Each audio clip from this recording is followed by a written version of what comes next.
mulai terbuka nih bro, ketika Israel itu membongkar sebuah rumah sakit, ya, yang ternyata itu di dalamnya itu terowongan loh. Ini coba kita lihat videonya ini ya.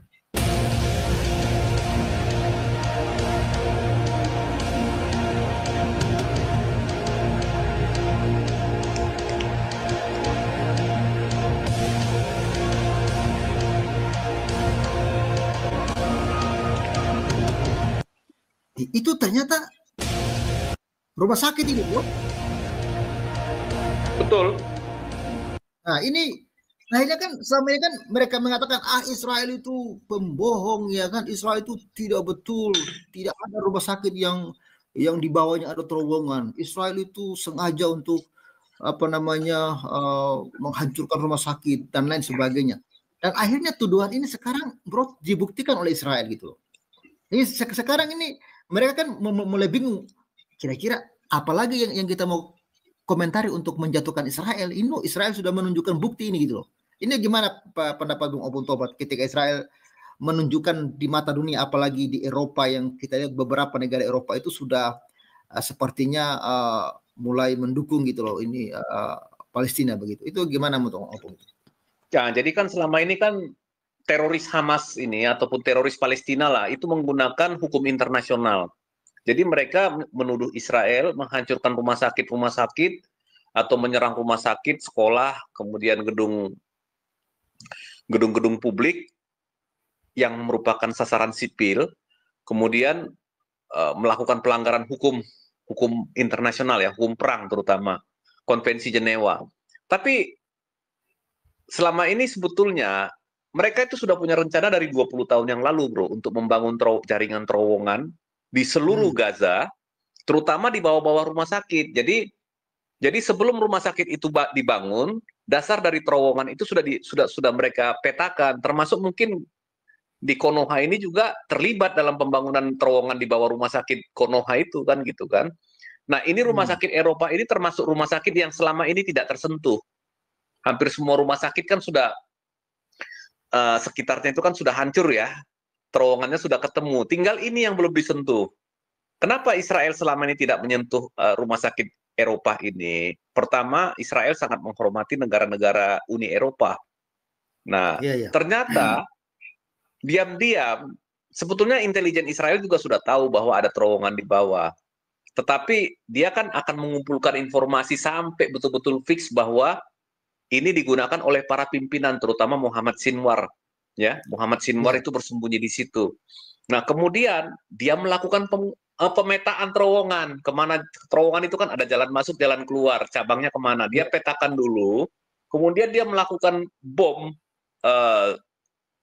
dengan bom yang penembus bunker itu bisa menembus sampai 20 meter ke bawah, bro. Bom yang seperti itu bisa meledakkan, dia seperti dia jatuh ke tanah terus dia melakukan kayak pengeboran sampai masuk ke bawah 20 meter, 10 sampai 20 meter baru meledak di bawah gitu. Jadi ketika itu dilakukan ke seluruh jalan-jalan yang jalur terowongan yang di bawah itu tertutup pintu keluarnya. Nah, Yahya Sinwar itu si Muhammad Sinwar ini tewas karena keracunan udara, bukan karena ledakan. Keracunan udara. Itu dia. Karena jalan udara kan sudah tertutup. Kemudian bom ini kan ada ini ya,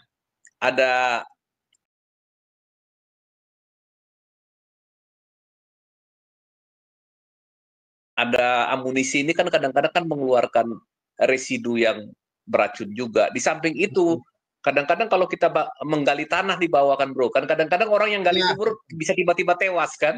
Betul. Kayak bisa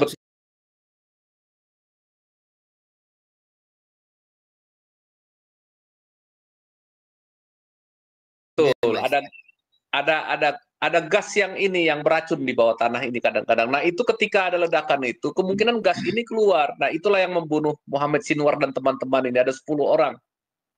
Ada satu lagi yang termasuk orang penting juga. Si namanya saya nggak hafal. Saya paling nggak bisa hafal nama-nama orang Arab ini. Nah, itu ya tewas karena ini, karena racun. Nah, ini sekarang masyarakat Eropa itu diprank sama Hamas selama ini. katanya rumah sakit untuk kemanusiaan. Ternyata rumah sakit itu sebetulnya hanya tameng. Bagi mereka yang paling utama bukan rumah sakit itu, bro. Yang bagi mereka yang paling utama adalah bagaimana mereka membangun infrastruktur militer di bawah tanah, baik itu berupa terowongan, kemudian juga gudang amunisi di bawah tanah, kemudian juga apa namanya ya, tempat peluncuran yang bisa ditarik, lubang-lubang peluncuran yang bisa ditarik, ditutup gitu, tapi berasal dari bawah tanah. Nah, itu yang mereka lakukan. Nah, ini sebetulnya Uni Eropa sudah nggak bisa ngomong apa-apa lagi, bro. Udah melihat faktanya seperti ini gitu. Jadi secara diplomatik tidak ada jalan lagi yang bisa menyelamatkan Hamas ini, karena kemarin juga resolusi Dewan Keamanan PBB itu kan sudah ditolak, diveto oleh Amerika ya. Itulah resolusi yang jelas-jelas Hamas sudah kalah posisi secara militer.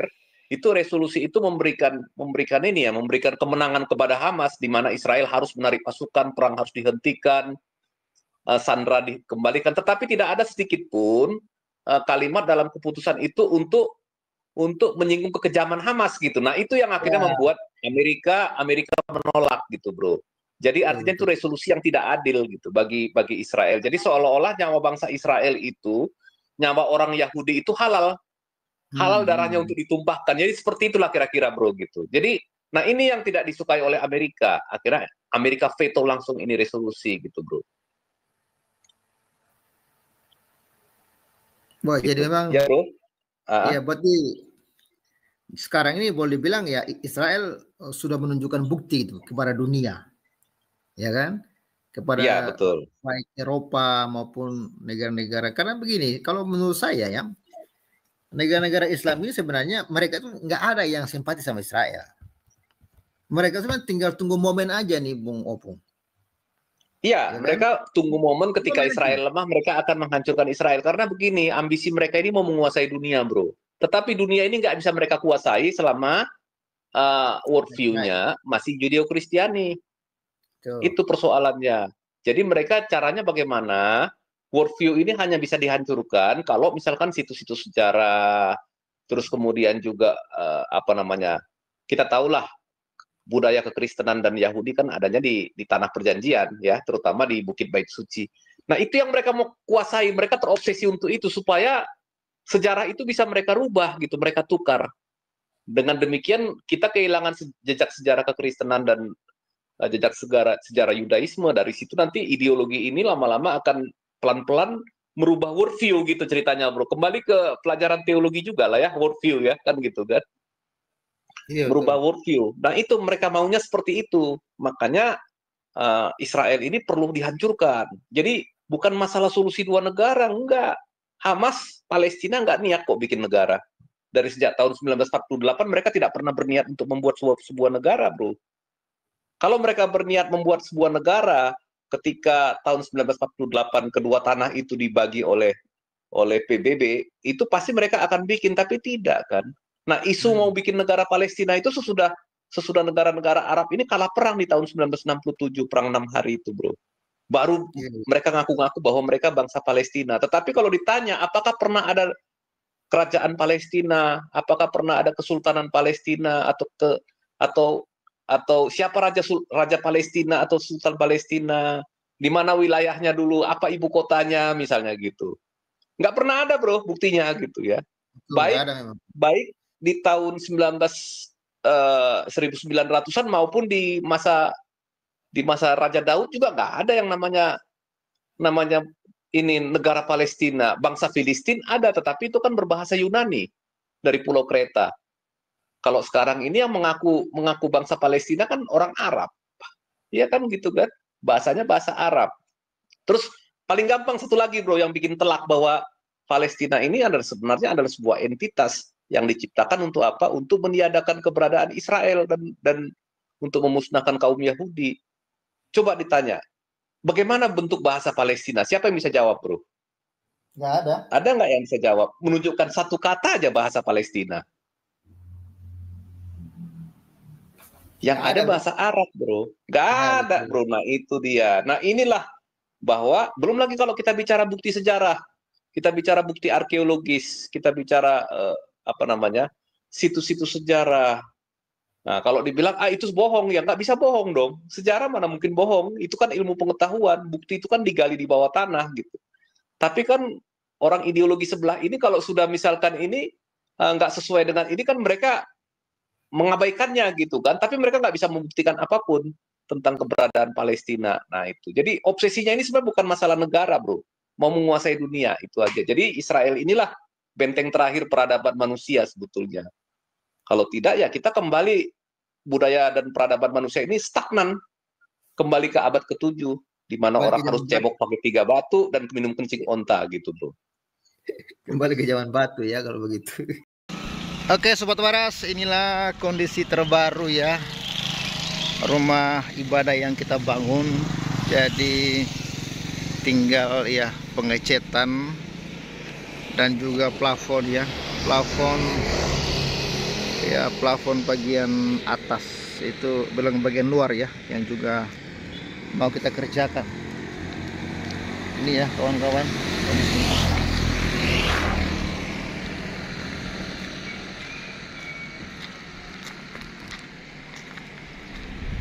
Ini sudah kita pakai untuk ibadah ya, karena bagian dalamnya sudah bisa dipakai ibadah, tinggal bagian plafon di bagian luar ini, bagian luar yang belum.